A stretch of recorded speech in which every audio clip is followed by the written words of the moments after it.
Welcome to the Genius Factory. Enjoy the video. You already have your footage and a capable monitor. Now begin. First, set the project working space to Rec. 2020 PQ and switch to 32 BPC so you retain full precision. Once done, create a composition and enable HDR output or linearize the working space. This makes math for highlights reliable. Import your clips, and if they are camera log, apply a log-to-linear transform so operations act in scene-referred linear light. Make sure you save a backup before heavy grading. Now you'll craft the HDR image. Add an adjustment layer and use Lumetri's basic correction to set white balance and rough exposure. This gives consistent starting point.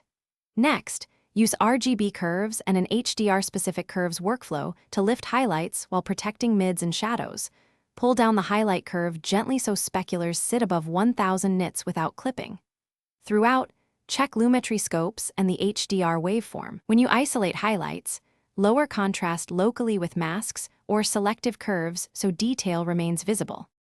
Finish by exporting correctly. Queue to media encoder using HEVC-H, 265 Rec, 2020 PQ color, and enable HDR10 metadata. Choose a mastering luminance target like 1000 to 4000 nits depending on delivery. Make sure color metadata and transfer function are set so players detect HDR. Once exported, preview on an HDR-capable display. If issues arise, for example banding or crushed blacks, increase export bit depth, add subtle grain or temporal dithering, and recheck your color transforms to ensure no accidental clamp occurred. Thanks for watching. If you found this helpful, don't forget to like and subscribe.